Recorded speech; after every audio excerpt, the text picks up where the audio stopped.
Welcome to Age of AI, Politics, Law, and Society, hosted by Medlir Mema, Chris Lamont, and Young Diogenes, in association with the Global Governance Institute in Brussels.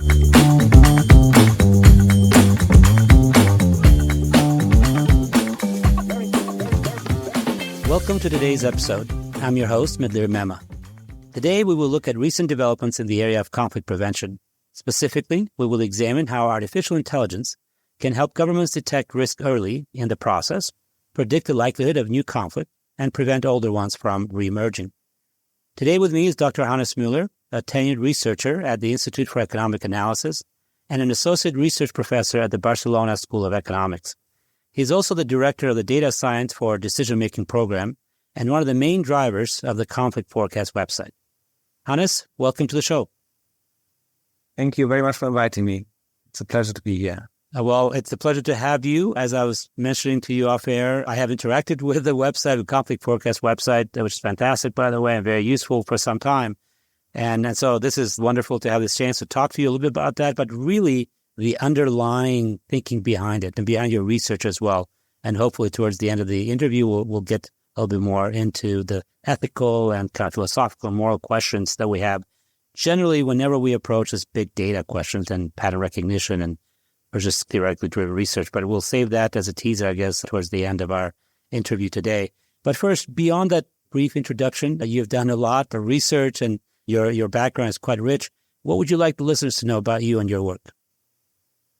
So I think that what is important about my work and my background is that I'm an economist by training. So I'm a social scientist through and through. And I've just recently, I would say, quote unquote, the last decade or so, started to get into machine learning methods.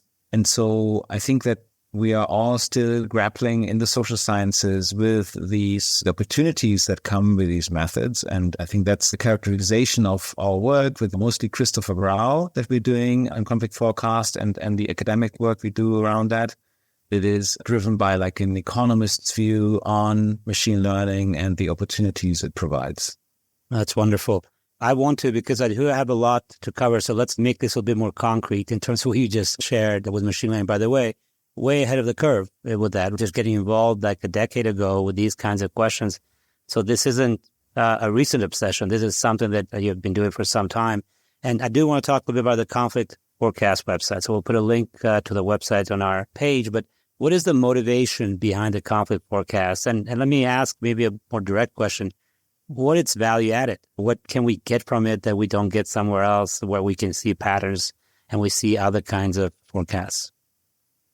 Yeah, so the conflict forecast webpage was born out of an academic project. So Christoph and I were doing research on how to use news media articles together with unsupervised and supervised machine learning to predict the outbreak of civil wars. And we realized, well, first of all, it works, and we were publishing quite well and like in top political science and economics journals. But we realized that there's an empty space for policymakers to know and be informed about these risks. There were ongoing projects by the political scientists, and they were extremely good projects as well. The Views webpage is another one which I would recommend. But nobody really focused on the outbreak risk to the degree that we did it at the time. And nobody used news media, which has several advantages for outbreak prediction, and the way we did. And so we thought this would be useful to have for policymakers, like a faster paced, monthly updated webpage.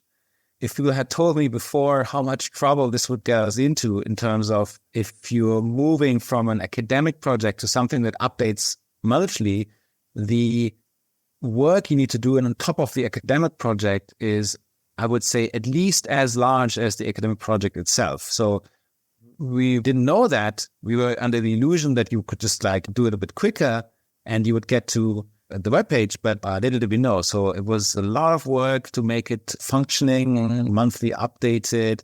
There were lots of conceptual problems that came with that. And so we had to do a lot of research on the way, but like in around 7 years ago, no, that's not true. 4 years ago, we were getting ready. We were coming online with the web. And so the motivation is really it's actually three things, the motivation, I would say. So first of all, it's getting policymakers informed about upcoming risks and, giving them a quantitative measure for risks. And so allowing them to compare all 180 countries or 190 countries of the world by a ranking that we give out every month. And also allowing them to compare that risk to the previous month for the same country, right? So both on the country dimension of across time and across countries. And then more recently, I think a year ago, updating it also at the subnational level. So now we're doing grid level forecasts as well. And so this is an information for policymakers. And of course, what we want to promote is prevention. So we want to really push the idea that you can do and you should do something before violence breaks out. And so this is the main motivation for the research project. But it has all kinds of other side motivations. One is actually research itself. So we think that also all the data that we provide can be downloaded by other researchers and they can use our forecasts. For example, what was the risk in the past for some countries and what did policymakers do in these similar circumstances to perhaps prevent an outbreak? So you don't see the violence, but you see increasing risk at some stages. And maybe that gives you an entirely new way of thinking about peaceful periods where nothing happened, but you saw the risk before and it came up and then went back down. So you can actually also think about preventative policy. So we wanted to also promote work on prevention policies.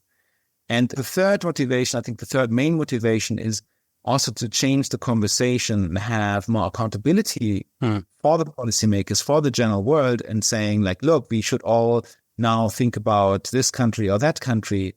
We should pay more attention to these and can hold policymakers to account for their actions in these contexts. And so this is to some degree a lobbying instrument also, like you can take this inside an organization or outside of an organization and say, look, we should really look more at this country or that country. One of the things that comes to mind whenever we're looking at any forecasting, predicting, any kind of modeling is the data.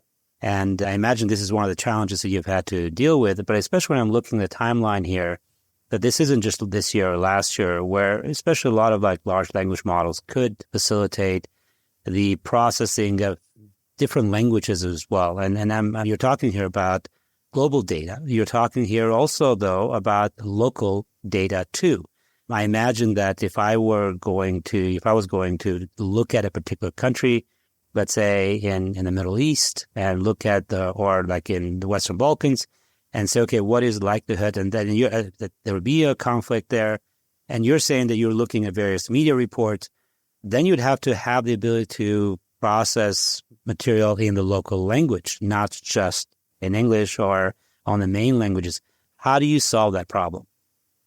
So we are lucky on different dimensions of different data dimensions. So the first one, and I really need to highlight this, our work would be completely impossible.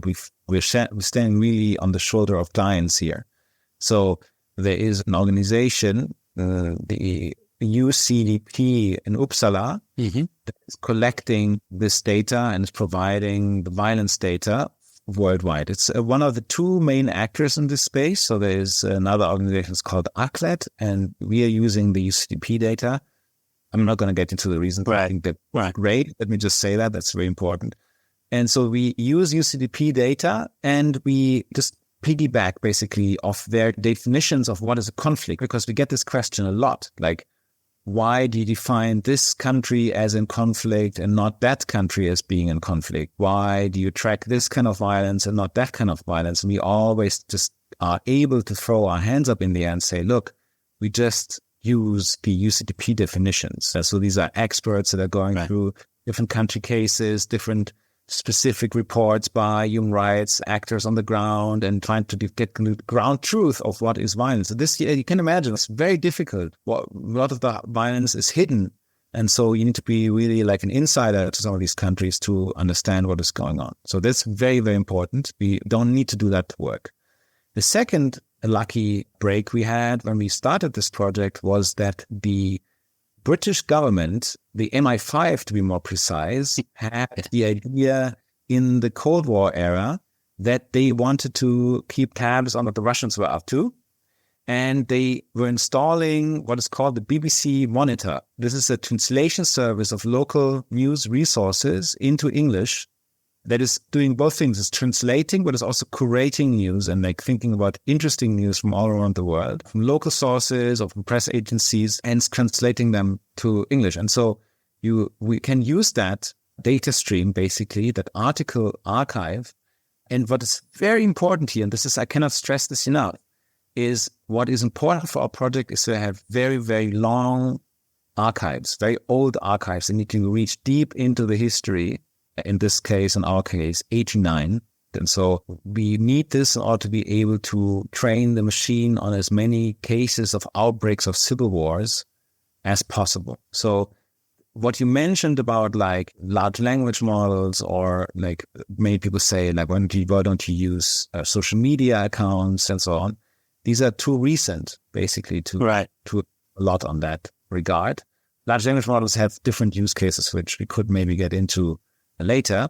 But so what we really want to have is something that reaches far back into the past and is consistent across this long time period. Okay. So that's where the BBC Monitor is really helping us. We also use other English-speaking sources, namely the New York Times, The Economist, and AP, the press service. I want to get to the big data question. Like I said, I want to save this a little bit because there's another aspect of this conversation that I want to, maybe we can delve into it in a second.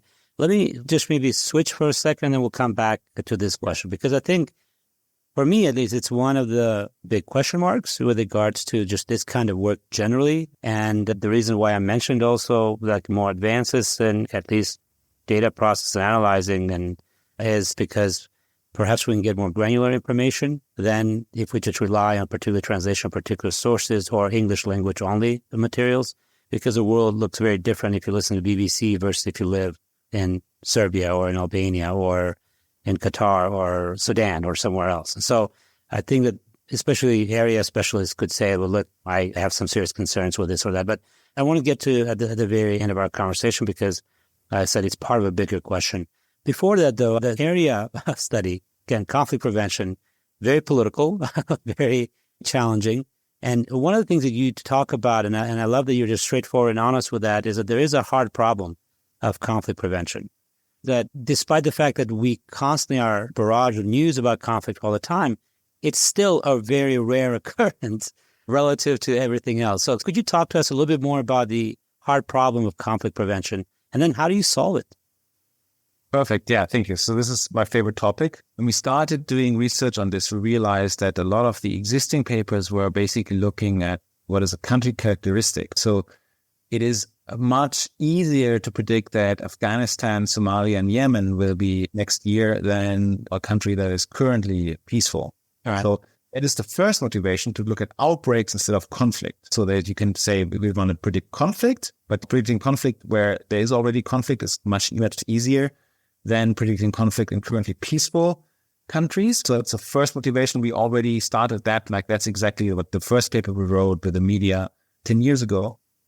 And the second motivation is a more nuanced view on this, which is even if you're looking at peaceful situations, countries that are just coming out of civil war are much, much, much more unstable than countries that didn't have a civil war or any internal violence for a long time. Right.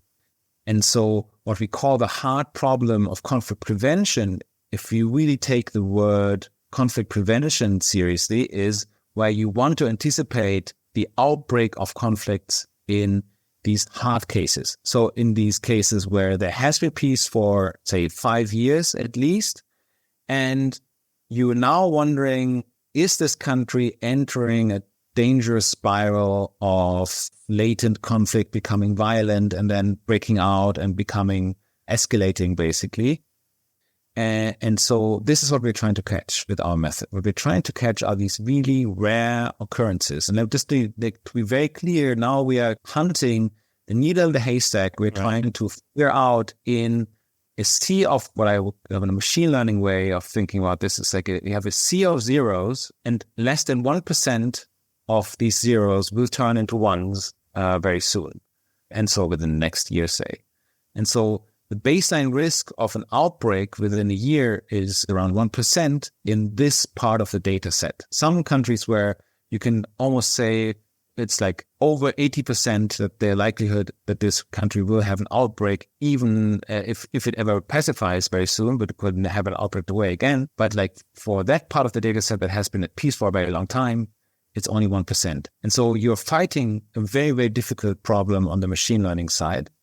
And so that is the task that we set to ourselves. We want to crack that task of the hard problem. And how has your approach changed? Because when it comes to, as you were just pointing out, the machine learning part of that, there is an element of iteration there and improvement and self-learning in a way that the algorithm drives. But how has your approach to the problem changed and to solving the hard problem? Has it changed over time? Do you see, I imagine there is refinements to the model itself, but yeah, what's your takeaway on that? So I think that it has definitely changed from like the very early paper we wrote about this, which was focusing on the fact that something needs to be time varying within the country in order to be really useful for preventative action. Otherwise, you could just say, well, I always warn that Afghanistan is in danger, or I always warn that Somalia is in danger, and never warn that Germany or Sweden or France are in danger. And as we see in France right now, this is not a good model to apply to the world, I think. So we really want to capture the countries that change. So that was the first thing we said. But I think the hard problem is identifying this variable that you really want to look at is how long has there been peace in this country? And that this is a sufficient statistic to separate the difficult cases from the not difficult cases and the preventative cases from the non-preventative cases. That has been really a breakthrough in our minds and our conceptual thinking that we came to like 7 years ago. And since then, we have been trying to crack that problem. And so that conceptual element hasn't changed very much, but because the way we try to address it is changing almost every day, every month, we have a new idea of how to do it better. Right. The basic idea here is that because conflict history cannot help you because there is no recent conflict history, you need to focus on something else. And importantly, you need something that's fast moving in the data stream. So you cannot just say, let's use GDP, for example, or GDP growth or political variables, because these are very slow moving and they are updated very irregularly. So I can give you early warning 3 years after the fact, because, there was a growth crisis. It's like, yeah, okay, I know that now that this is too late. Yeah. And so this is exactly where news articles can be very useful, exactly to this problem, exactly with that data now armed with the BBC Monitor data, can we try to identify the sudden outbreaks. Let me say one thing that's super important we're going to come back to this like 1,000 times during our conversation today, I think, is one thing that makes it very difficult for algorithms, for humans as well, by the way, is that you have few cases that you can learn from. But you don't have like thousands and thousands of cases to learn from to what is the kind of piece that anticipates an outbreak. And so what you need to do is you need to simplify the explanatory side. So for example, I could say, why don't you use images? Why don't you use the full text? Why don't you use what's called an embedding vector of the text? Like, so these things that come out of large language models, what the large language models use are embedding vectors. These are very, very high dimensional animals. And so why do you use that to predict conflict? Well, the reason is that it's still too high dimensional. The machine will not allow you to learn all the things you want to learn because it is too restricted by the small data problem. The small data problem is that there is luckily not that many hard outbreaks. And if you want to predict hard outbreaks, you need to learn the pattern of how that looks like. But you cannot let the machine do it. You need to have some forwarding of the data before the machine tries to learn that pattern.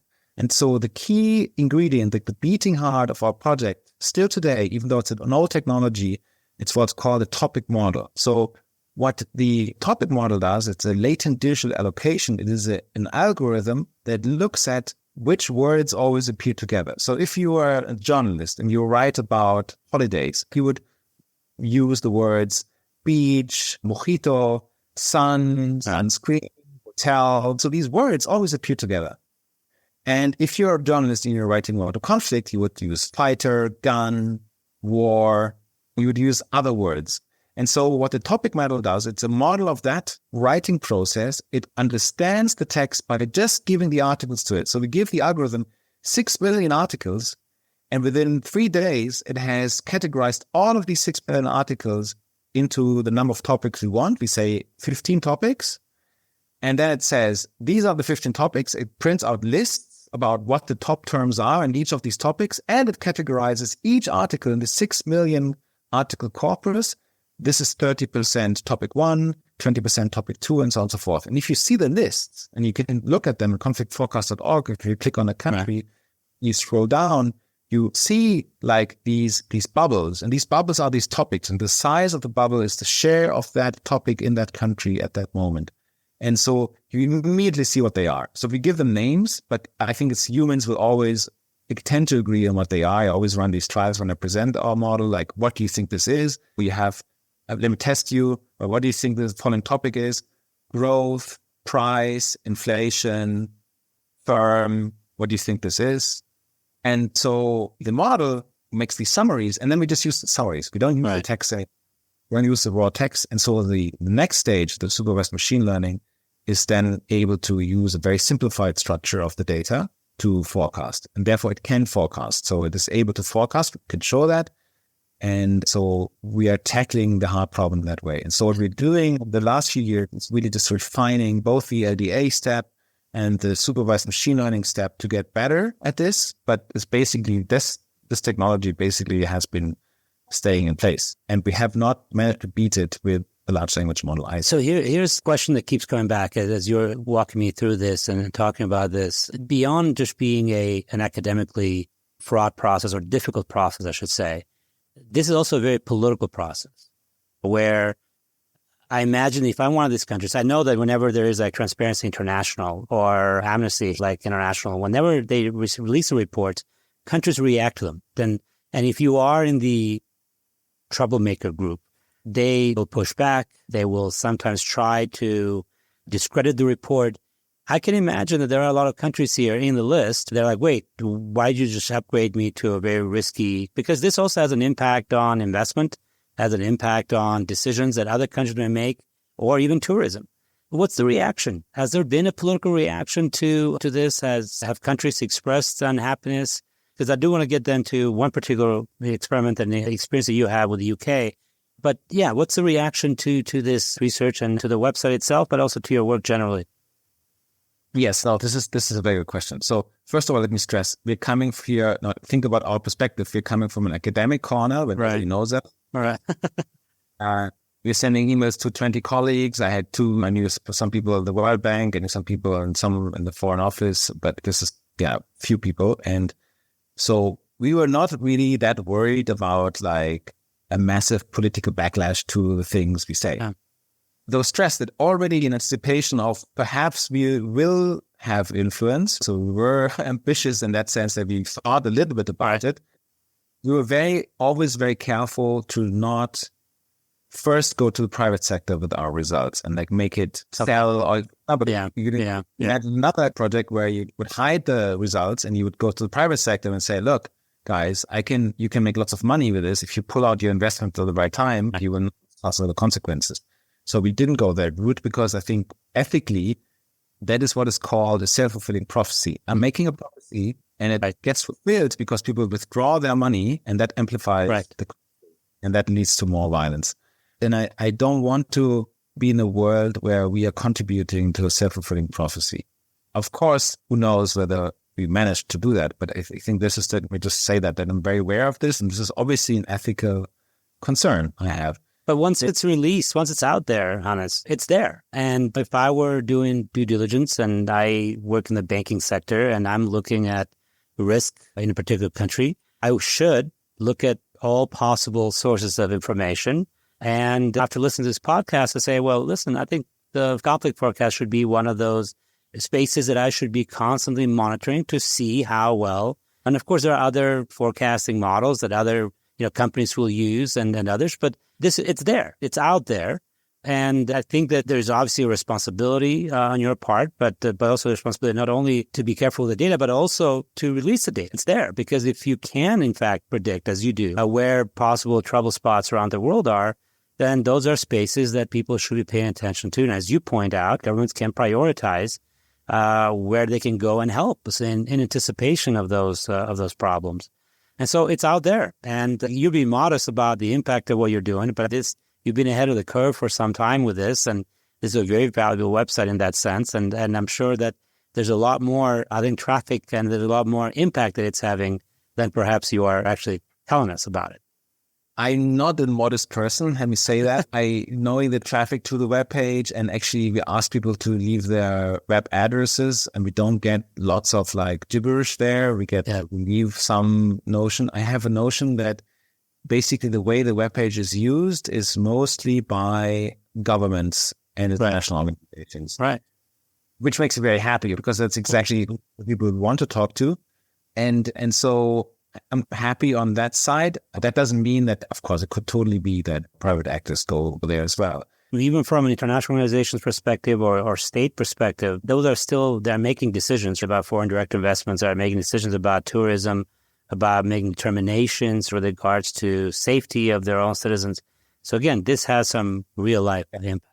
A little tangent here. I have a paper with Kim Besley and Timo Fetzer that has come out. It's called The Media Multiplier. And so what we're thinking about there is the effect of news reports on tourism, especially in the context of violence. We find there is that a rational model of risk is not what the problem is. The problem is where you get to see the headlines and usually the pictures underneath the headlines.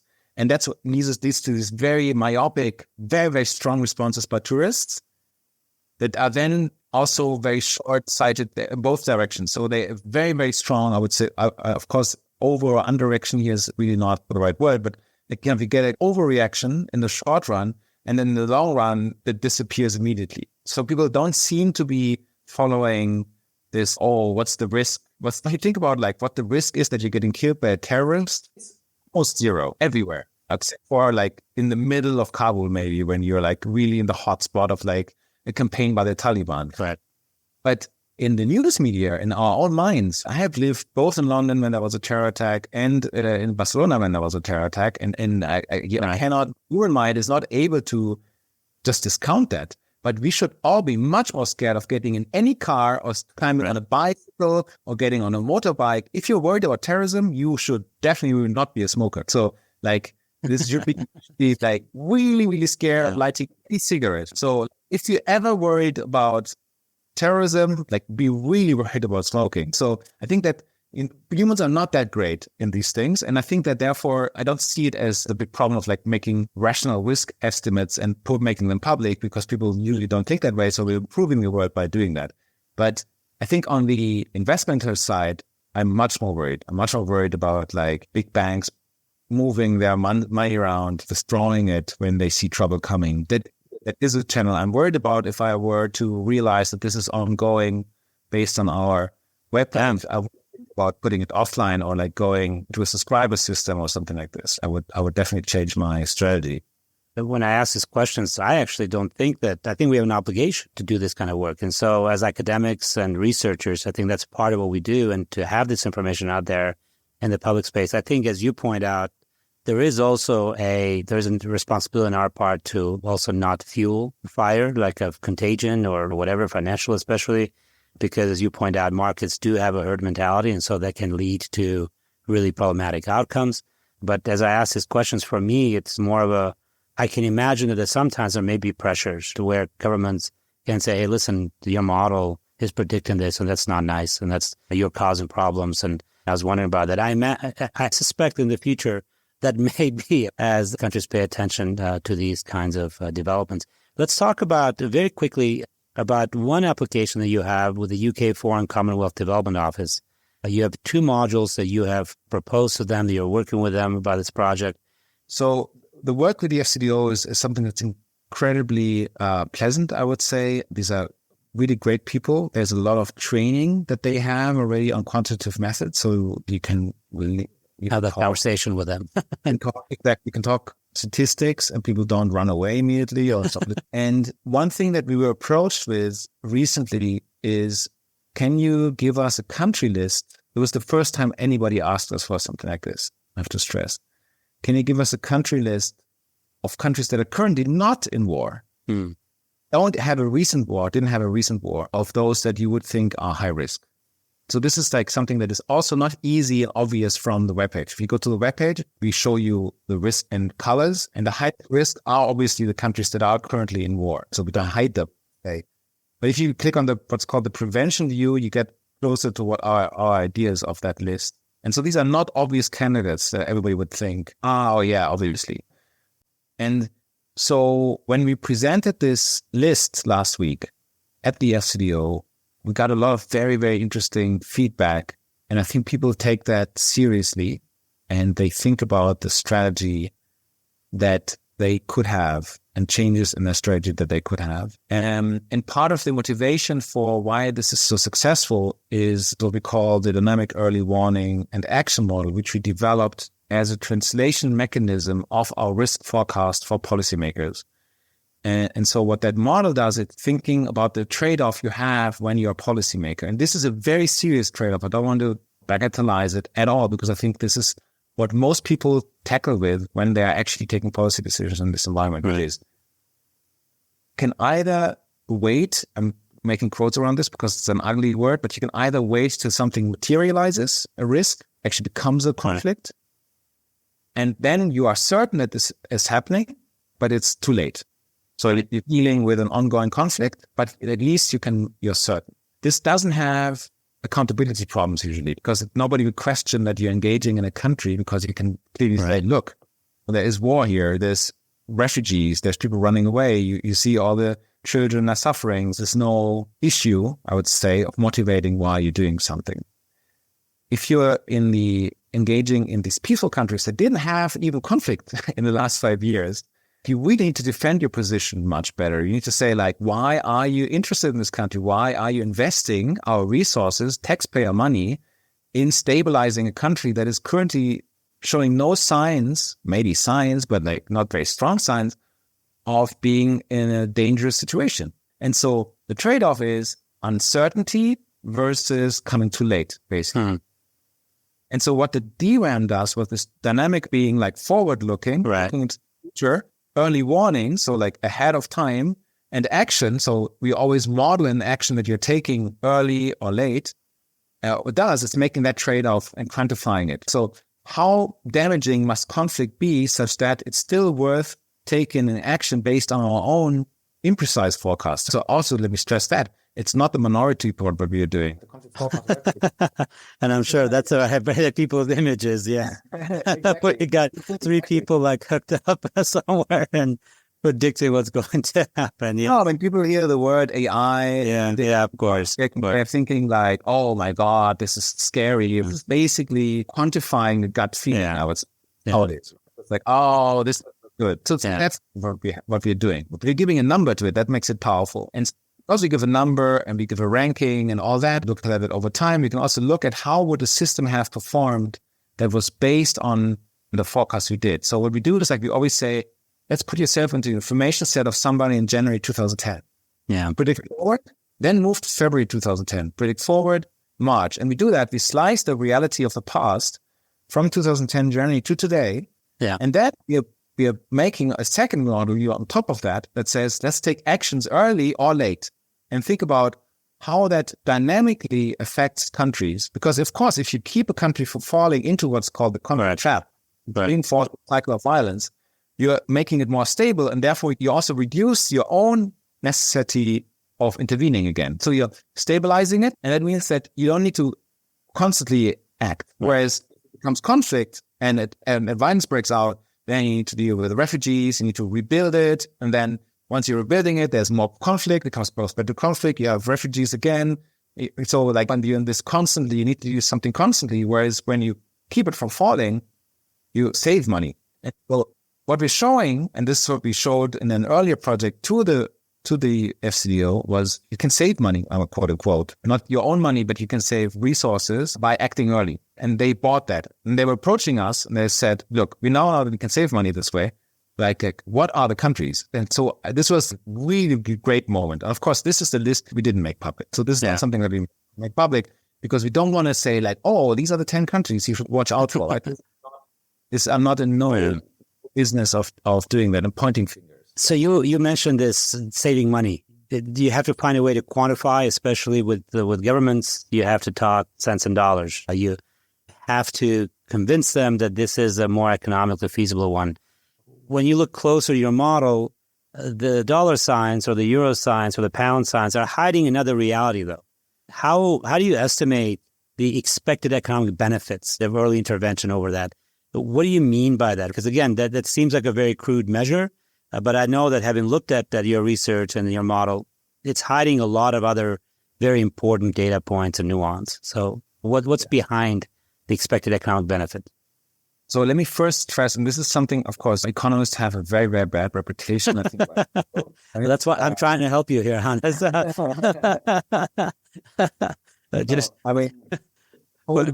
can imagine that a lot of people that are listening to this are thinking, wait a second, I thought that the main concern when it comes to conflict prevention is human lives and suffering and trying to shorten the transition stage, as you're pointing out. And you just told me that you get to save money.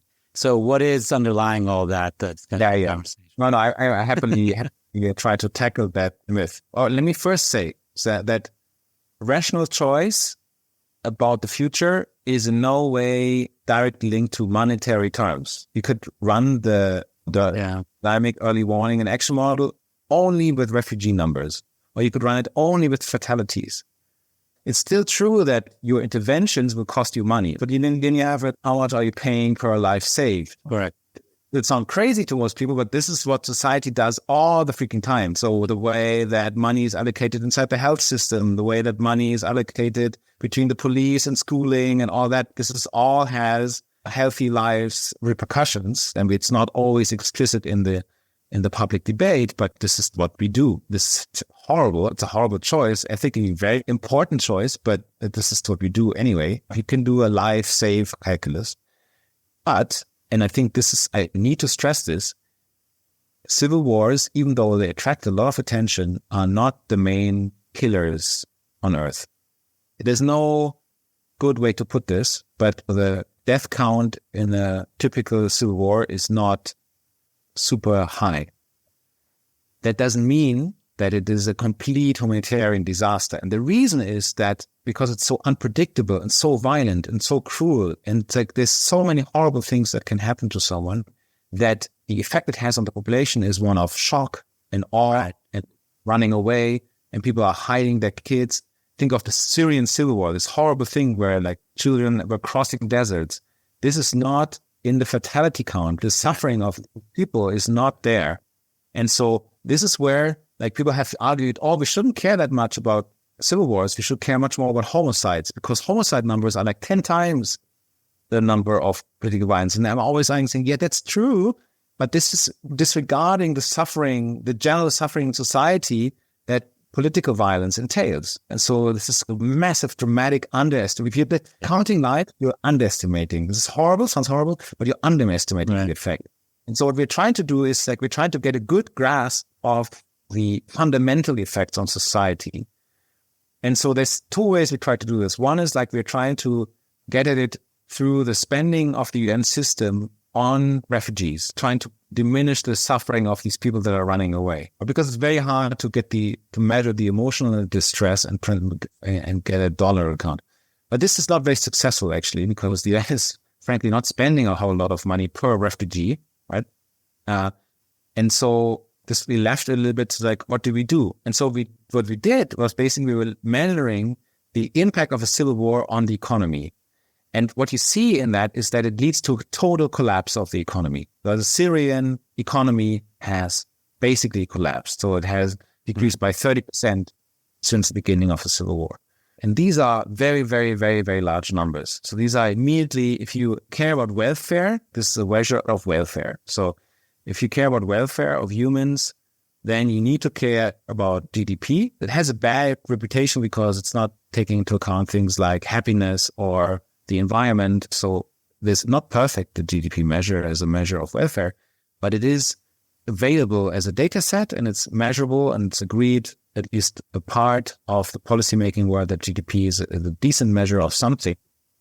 And so we use that to capture the general destruction, let's put it this way, on the economy. And so that is the largest part in our estimates, but we do take into account fatalities. We do take into account rebuilding efforts. We do take into account refugees. It's just that the GDP impact is so huge that it dwarfs the other impacts. So in terms of like motivation to do something, it is more impactful to take GDP into account. Well, thank you for that. And I think that's a great way of contextualizing what you're doing. And I think, as you point out, sometimes particular data casualties don't always tell the whole story. And I appreciate that very thoughtful way of approaching this. So as we approach the end, this is a question that we've teased early, our discussion we've teased early in our conversation today. Whenever we're dealing with these issues of big data, pattern recognition, modeling, it's a question that constantly comes to my mind. We are trained values of enlightenment, scientific inquiry, and usually scientific inquiry means that you have a theory of the case, and theory drives both your data and your analysis. And it's not just about recognizing relationships between events, but also having a theory about why these events lead to these outcomes. And if you don't have that theory of the case, you can't just have the data just speak for itself. Now, that's one way of thinking about it. And this debate, and then there is the other side of it, which is, no, we have big patterns, we have big data. And if it can help us, as you say, anticipate trouble spots happening now or in the near future, then we should act on the basis of that data. Some have pitted this as dataism versus humanism, this idea of whether patterns should influence policy or whether theory should do that. And I know that you have wrestled with that. I know that this is something that, having worked as long as you have in this area, but that there is some very important questions on that. So maybe we can start with that point, and then maybe one last follow-up question on that with regards to human agency. But I'll let you just tackle that question and that discussion to begin with. So let me first stress, this is super important, that we don't want to replace the country expert inside foreign offices or inside organizations. It would be crazy, literally crazy, to base an entire policy package on our forecast. I don't want this to be what we are doing. I think the forecast is an extremely useful tool for people who know how to read probabilities and understanding probabilities and the uncertainties that come with using probabilities. I think it is underused. I think there's not enough attention paid to quantitative forecasting systems. Otherwise, I wouldn't be doing what I'm doing. But I do believe that we don't have that inside the debate enough. There's too much people just having an opinion, having a gut feeling, but not being able to put their gut feeling into like a point estimate. And so I think there should be like maybe the forecasting system comes first, then the second layer is a human discussion, a filter that says this makes sense, it doesn't. And then after that, and this is super important, you would completely switch the process. You would throw away the forecasting system and you would then say, what are the causal drivers of this? And so a student in Barcelona, a data science master's, said this very beautifully on LinkedIn recently. I'm team hammer if I have a nail, and I'm team screwdriver if I see a screw. So you don't want to use a forecasting system if you're trying to devise a policy package, but where you go with the policy package should be driven by the forecasting system. So first get the ranking of the countries. You talk about this with a group of experts that agree that this is a good ranking or that there should be changes in this ranking. And once you have a ranking, you have a priority list and you say, now, what can we do in these countries? Where do we even have leverage or any way to affect the conflict or the risk, and how? And so an analysis of causal factors using theory, using empirical tools needs to happen, but it actually is complementary to the risk forecast. There's a beautiful paper of prediction policy problems by Kleinberg et al. In the American Economic Review that says effectiveness of policy is treatment effect of the policy times targeting of that policy. So what we're doing in conflict forecast.org is only the targeting. Not telling you do this, do that. We're saying, look at this country, watch out for that country. And then the policymaker, it's in his or her responsibility to think about what to do. And this is like linked to expert knowledge. This is linked to causal analysis or theoretical analysis of the drivers of conflict. And of course, this is a completely different ballgame. We have some work on this as well, but this is not our specialty. other people have done a lot of amazing work on drivers of conflict and how to tackle it. And so I would then say, I would refer you to those people and the expert, the country expert, to decide on what the policy package should be. Yeah. Well, I appreciate that. Like I said, I think that there is a move afoot, if I put it that way, to almost replace this more theoretical-driven policymaking with just, again, data and predictive models and just saying, well, this is what it tells us. And without quite understanding what lies underneath it, we end up. This then raises a couple questions that I want to end with today. The first one is just a general question about modeling is who decides what data is valuable? So that's, and then the other one is where does human agency rest? Because whenever we aggregate data, then we are, in a way, we're just pushing aside. And I think you've already hinted at that. It's like, well, that's where policy analysis comes in, and the offices and somebody who's doing a more grounded analysis is looking at what is happening over there. But, maybe to allow you to also get a little bit more philosophical about this, who decides what data is valuable? We tackled that a little bit in the beginning about which data should be going where, but maybe in a more philosophical way, a broader way, maybe even detached from your particular research. What is your sense of that, of data and human agency? So I think there's a lot of angles at here. Let me just give you two. I like a lot the take that Natalia Novotny has on this, where she says, we are entering an age where we are constantly predicted by algorithms. Right. Everything we say. Now I'm contributing to this world where conflict actors are becoming more predictable because we are learning about how they act. And then I'm going to be able to predict the policy that will be implemented and so on and so forth. So this is, I think it feels dystopian. And that's what she thinks as well. And so she has this nice thing which she says, like, stay unpredictable. But even there, we can't. We have Dan Ariely's book, Predictably Irrational. So even when you try to be irrational, we're predictable. So it's so difficult to, which is what makes modeling so enticing. But yeah, I do feel like we're losing a little bit of our humanity and a little bit of our agency and its agentic power as we just become just part of this big data sets and this predictive models. So this is my second take. This is, I think, is actually going to where you're going a little bit maybe slightly less philosophical than I think you want, but from a political theory perspective. So is the rational bureaucracy the best possible way of governing? I think this is the dudes at Silicon Valley. They think about, we have all these algorithms, we have all that money. Why don't we socially engineer things? And I think the government they have in mind is a rational bureaucracy. So something that is based on merit in terms of power allocation. So the smarter expert, or in this case AI, is given the power to decide, and then welfare is enhanced. You have preventing more civil wars and less people need to die. This is great. You have more cancer prevention. You have better systems against cancer. You have welfare improving. Now, why does this not entice us very much? Well, because we know that the allocation of political power is something that needs to be timed incredibly carefully and very, very fine measures because it is abused. We're humans, and so we abuse political power. If you give political power to a bureaucrat, he can be as rational as you want him to be, or the person that controls the AI. They will start and they will feel entitled to abuse that power. And that's why we have democracy. So democracy is not a great system because it is necessarily the most rational system in all cases, but it's the one that checks the power of the person deciding. And so this is very, very old thinking.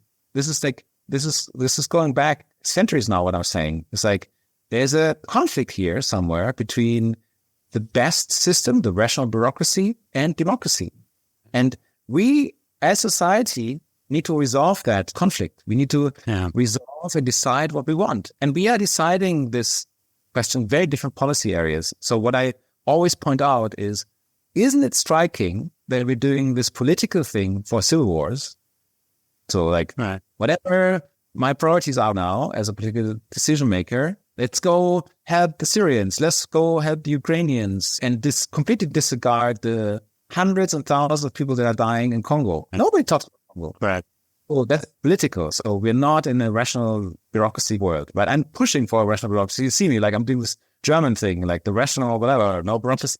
So we're not there in conflict prevention. We're happily political, but we're doing it in central banking. Mm-hmm. Central banks are, to a large degree, rational bureaucracies. There's an independent central bank. Politics cannot touch it. There's this untouchable economist in charge of, and that economist is, I think there's some disagreement sometimes within the economics profession about how great they are, but everybody agrees that the central bankers of the world are pretty good economists. And so this is why do we have central banking under a rational bureaucracy control and civil war prevention under political control? So this is really interesting. And this deserves another conversation. So I think we'll have to come back to this, but perhaps for today, Hannes, thank you so much. This has been, for me, fantastic. So very rewarding. I hope it's been great for our listeners as well. And actually, thanks to all our listeners. As always, if you like the show, we invite you to subscribe and leave us a comment. You can find us on Spotify, iTunes, or wherever you get your podcasts. Also, don't forget to join us for the next episode for a discussion at the intersection of artificial intelligence and global governance, politics, and international law. Until then, stay human.